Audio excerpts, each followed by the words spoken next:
Hi, first of all. My name is Boldizsár Bednárik, and I'm a electrical and software engineer. Who here has any smart home appliances at home? And who made those appliances by themselves? Oh, that's nice. Cool. Short, what can you expect from this talk today? What I'm planning to do is to inspire those who have not made anything by themselves yet, give some directions, and share my experience with the whole IoT and do-it-yourself smart homes thing. I will introduce the whole field quickly and then move on to my personal history with it. I will keep it short, I promise. Then I will talk about out-of-the-box solutions that you can buy today, and then move on to DIY, and we are going to take a look at some software that can be used to automate your home. And I will talk briefly about data logging and visualization, because I love logging data. When I was a kid, this whole thing was just a dream, like to automate your home and to, have some robots and things that do stuff intelligently. And we were watching things like the Jetsons and all those movies that you can see on the picture, and read some comics in the magazines. And we were inspired, but we had no electronic parts or knowledge or money to build things ourselves. And we wanted to really, but the political situation wasn't very good. So even if you wanted to buy electronic parts, you couldn't. So we either had to wait to something to break in our home, or to use a hammer and break it ourselves to have some parts and play around with it. Move forward to the 2000s. When I was on the university, I found something called the European Installation Bus, which is, I don't know if you have heard, who have heard of the EIB standard. It's a communication protocol which is mainly used by industrial users, and it consists of a bus. It's a separate bus, like a LAN cable, which is running through the building, and you can connect different components to it, like switches, actuators, sensors, and so on. And you have a central computer which controls the whole thing. It's a fantastic idea. This is the first time when I've seen that this is going to be the future. And I always wanted something like that in my home. It's really good because you can exchange things dynamically, move switches around, and reprogram what those things do with each other. So we have a pretty good solution, right? Is it reliable? Yeah, it's really reliable. It's industry-grade stuff. How about the implementation? How well it plays with the existing infrastructure, homes, buildings? And what about the price? Well, you tell me. If you want to use this in your own home, you have to tear down the walls, install the bus yourself. And back then, the price, it was pricey. It is still very pricey. It's reliable, good stuff, but I don't think that you want to spend like 2,000 euros only to have this in your home. So it's not the best solution. Jump 10 more years. While I was reading one of the hacker blogs, I stumbled upon a small thing called ESP8266, which is this board. This was the first iteration of it. And when I seen the price, which was $1 or $2 a piece, I knew that a revolution is coming instantly. like something that you can hook up to an Arduino or any microcontroller that can communicate through Wi-Fi. That was unbelievable before. If you wanted a module that can connect to Wi-Fi, you had to spend like $50 or something like that, which is not, for hobbyists, it's not sustainable. First, it required an Arduino to run code, but in a week or two, some really smart people wrote a firmware to it because they noticed that it has a really powerful CPU. And in 2 weeks, you could just load code your own firmware to it and run it yourself without anything. So this thing, and it was much more powerful, like 4 times faster than an Arduino, and it had like, I don't know, 5 times more memory. I don't remember the specifics, but it was much better than an Arduino back then. So we like that. And that was like the future for me. I was really excited about it, and if you have not used it, you should be too. So let's address the prairie elephant in the room. Why bother? We have readily available smart home systems today, which are not 10,000 euros a piece. Affordable. You can order them from China or buy it on Kupujem and Prodajem or whatever. You can use those. Why bother? Well, I have a few reasons why to build your own smart home system.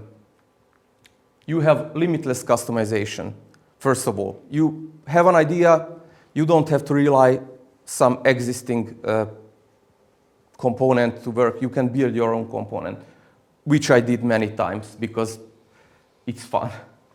Cost effective? Yeah, it is. It's really cost effective. But most importantly, you are independent from the companies who are manufacturing the smart home appliances. There is countless articles on the internet where companies have spied or like employees of those companies have spied on people who are using these components or products. Then there is so this is the privacy issue. Then I had an Arlo camera, which is like a doorbell competitor. And when I bought it, it came with a capability to save motion videos and pictures to the cloud. So you bought it, you had a pretty solid security camera with a battery. It's really nice hardware. And after 6 months, they changed it to a subscription model. So they are changing things around. You build something, you buy something expensive, and after 6 months, it turns out that it will be even more expensive with time, and they add subscriptions. They take stuff away because it's connected to the internet and because they can, of course. Then there is the risk of hacking. Hackers are not attacking custom-made boards and custom-made systems because they don't have all day to attack everyone separately. They tend to find vulnerabilities in components and products which are on the shelf, which are available everywhere, which many people are using. So it's much more likely that you get hacked and have problems with your heating or with your alarm system or whatever you are planning to use if you are using off-the-shelf products. And then there's support problems. So they just drop the support after 3 years, and you spent like 1,000 euros on something that now you can't use reliably because they moved on to another product.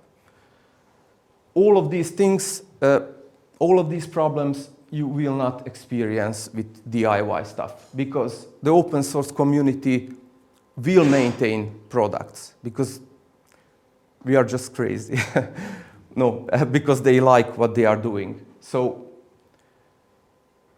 oh yeah, and you can learn a lot while playing around with these things. Sorry.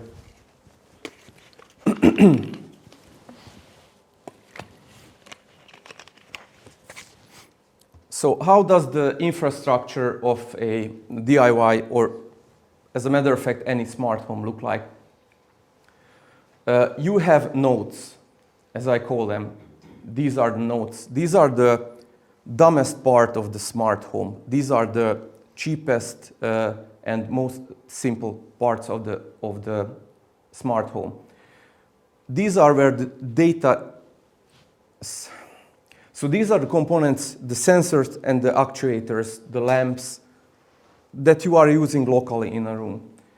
Then you need some medium for them to communicate. This can be a Wi-Fi network, a LAN cable, or Zigbee, or whatever. There is a lot of different protocol that can be used.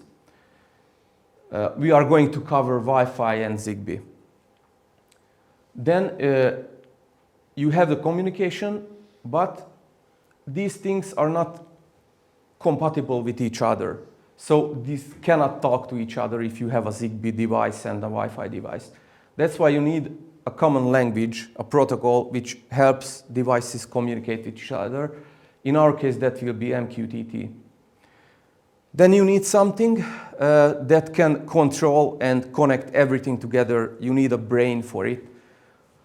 That will be the server and the Node-RED application in our case.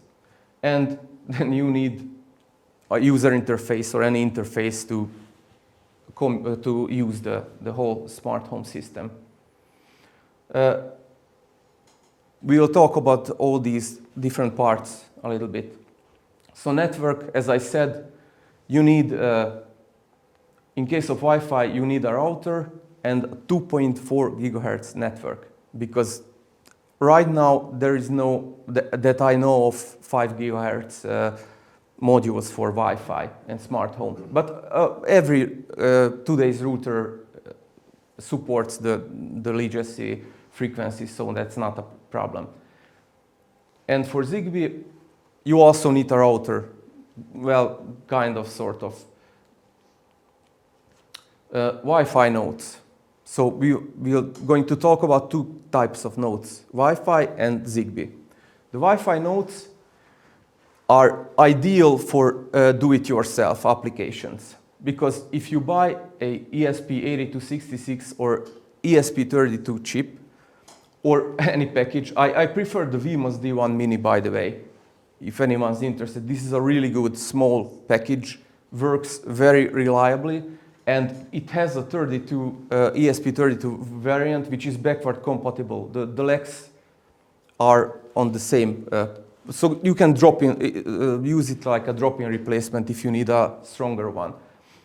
But if you don't like the smell of burning solder in the morning like I do, and you don't want to get your hands dirty, then you can buy off-the-shelf parts from China or from whichever store for a fairly low price.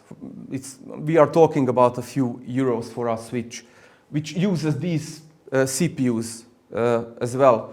And you can modify them really easily, like not physically, but you can use your own firmware on these components.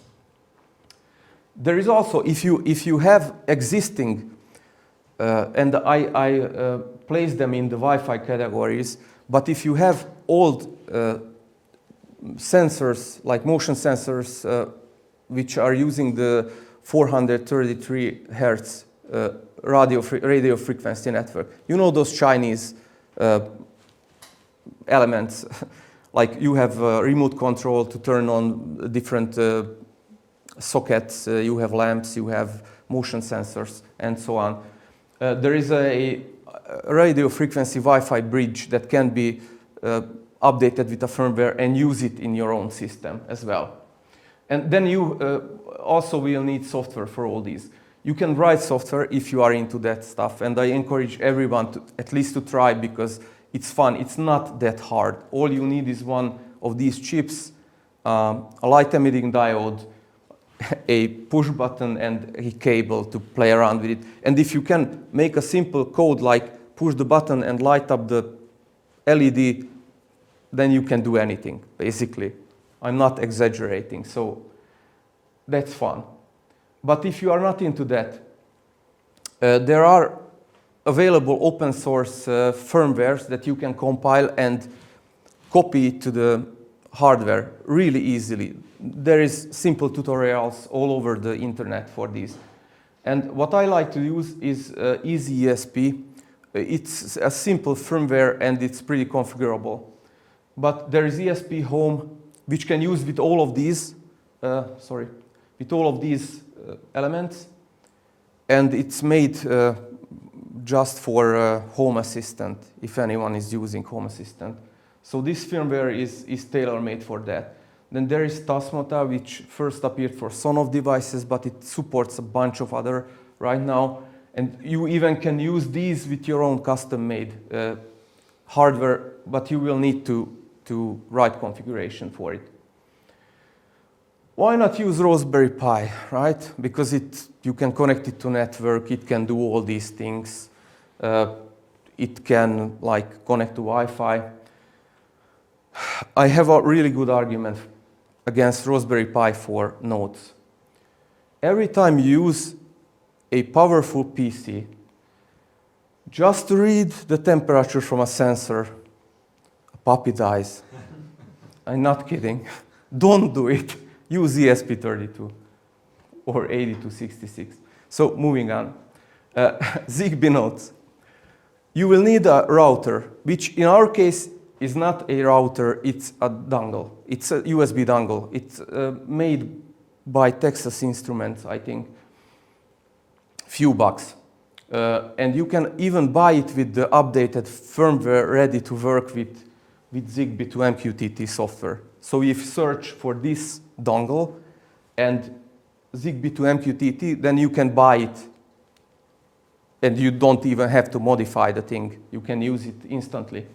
And this is a good stuff because you connect this to your server and install the required software, and you can use any of these different Zigbee off-the-shelf parts. You don't even need to modify them. And these are really good sensors. I'm using a bunch from different companies, and they are all reliable and working as expected. Why use Zigbee when we have Wi-Fi? You can't use them everywhere because in some buildings there's too many Wi-Fi access points, and the whole ether is polluted with. So Wi-Fi will not work reliably everywhere. Plus, Wi-Fi devices are power hungry. Zigbee is made for low energy consumption, small data transfer, so it's ideal for IoT. It works out of the box. For DIY, not very much, because you can buy chips and use it in your electronics, but these are very hard to implement in my experience. You need SMD soldering and you need a separate microcontroller just to work with them, so I wouldn't recommend it. And you have to, this is advanced electronics. If someone wants to try, cool, but I recommend using off-the-shelf parts for Zigbee. You will need no installation, it's affordable. One of the temperature sensors I'm using it for the third year now from a coin cell battery, so ideal. I love the Zigbee protocol. Then the server, you can use anything. Raspberry Pi if you have one lying around, but an old computer, I'm using an old laptop, for example. I love using a laptop because you have everything and it's much faster than a Raspberry Pi and has more ports and everything. But you can run it even on your own if you have a home server.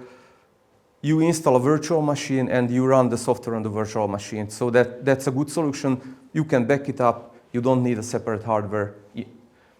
Oh, and you can use a cloud. But my policy is that when I start to tinker with something, I like the server close to me so I can kick it if, you know, if needs a little encouragement. Server, what to use, which operating system? You could use Windows, right? It can run all the software I will be talking about. It might work. It is an enormous overkill for these applications, much slower. So no, don't use Windows. Use Linux. It's open source. It plays really nice with all the other software. It's meant for that. It's the same family. So it makes sense to use it. Small, you can use a core Linux. You don't even need desktop environment. And it's fun. It's fun to learn things. Let's move on to the communication protocol. It's called Message Queuing Telemetry Transport, MQTT, which was meant for IoT devices. It's just the thing for them. We could use HTTP or any other protocol for communication, but HTTP has a huge header and it's not very reliable. MQTT is a special language made just for this. And how it works is there is a software, MQTT broker. So there is a broker and there are clients. The broker is like the conductor of the communication. Every client talks to the broker and the broker sends the data to the appropriate clients. This is how it works. So for example, a client measures the temperatures and sends the data to broker and sends a topic. It's like a category where the temperature came from. And the other clients can subscribe to that topic, and whenever a data appears, every one of the other clients who are subscribed to that topic will get the data. It's really simple. It even has a quality of service built in.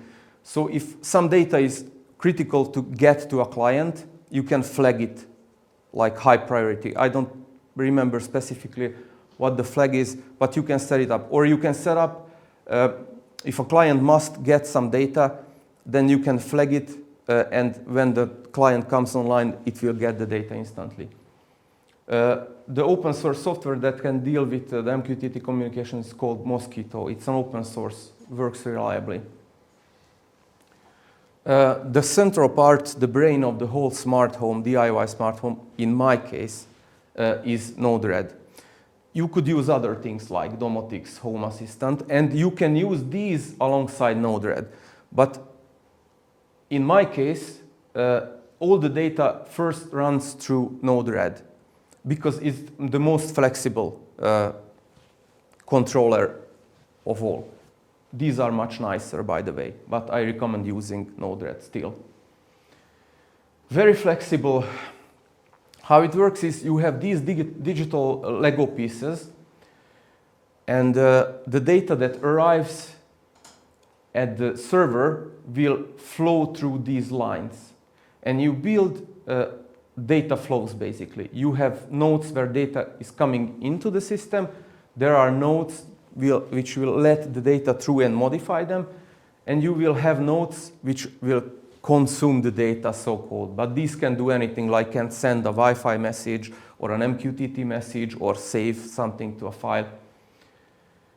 I would like to show the Node-RED in action a little bit. How does it? So this is how Node-RED server looks like when you install it. Basically, here are the node components that you can use, and you connect them together. So let's make this just a simple. This will just be a simple demonstration. This is a complex software. So this component can emit data. This is mainly used for testing. And there is a debug component. Whatever this component gets will be displayed in this window. And then you just connect them together. You have to deploy the application. The emitter emits the data and the debug node gets it. is this simple. Everything is this simple with the whole thing. I made a much more complex demo, and it's here. So you can even make a user interface with it. There is a library called Dashboard. You can install custom libraries, like whatever you want. It supports a bunch of the things. Let's say email. You want to send an email, then you can install a component for that. Or you want to use MySQL to save data. There is a component for that. And when you install it, all the parts will appear among nodes. I pre-installed the dashboard, and I created a UI. Everything looks like this in Node-RED. These green components are the things that will appear on the user interface, which I will show in a second. So this is how this looks like when the user opens it. I made this demonstration will show how a thermostat might work. Obviously, this is not connected to real-world data. I'm just simulating it, but it works fairly well. So this is the temperature control node. I'm saving some global variables. You don't have to write code with this. You can use it with or solve almost everything with custom nodes. But I'm just thinking code, so it's easier for me to write it down than using nodes. So these are buttons which will simulate measurements from different Zigbee sensors. So the Zigbee sensor measures the temperature, sends it to the server, and whatever data is sent to the MQTT protocol will arrive at this point. I'm just simulating it, but imagine like it will appear there. So let's say a sensor measures 22.5 degrees. You see, we see it instantly on the dashboard. Let's say that it's now 17 degrees. It follows the temperature, so you can see instantly on your dashboard and open it on your phone or whatever. Here is relay status. This simulates whether the heating is on or off. Let's say you want, so the heating is now set to 11 degrees, and I want to turn the heating on. Because the goal temperature is lower than our real temperature, it will not be turned on. But if you set it to higher, you see the relay turned on. So this is a really basic demo, but just so you can imagine the things that you can do with it.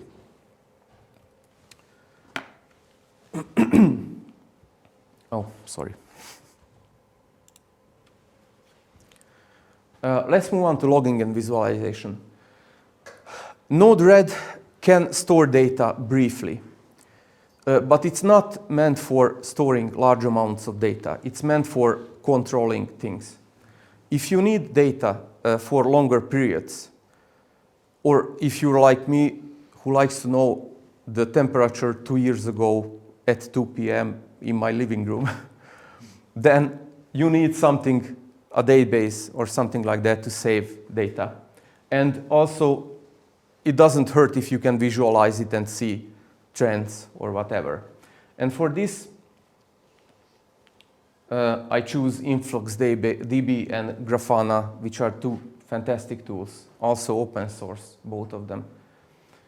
InfluxDB is a time series database. A time series database means it's designed for storing data which is happening in time. So the main metric for that data is time. It's ideal for saving temperatures, events, movement, whatever.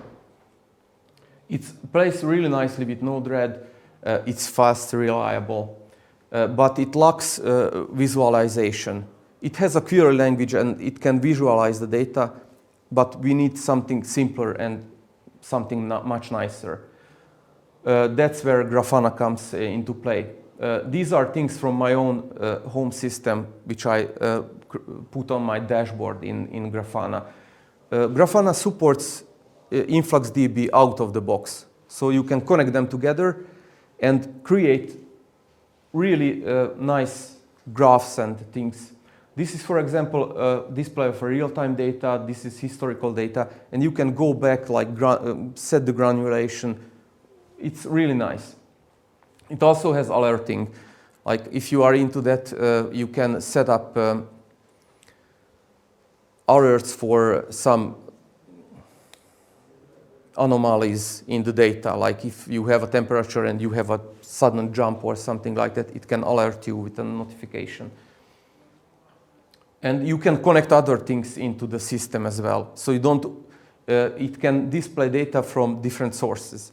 So you don't have to use only InfluxDB. You can even, if you have a server, you can display the server statistics or whatever, and you have everything in one place. Really nice piece of software.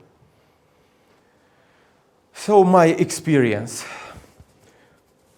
I'm playing around with this for almost 10 years, and I made a lot of custom stuff with ESPs and used Zigbees, and I connected together a bunch of different systems which now play really nicely with all the stuff I mentioned before.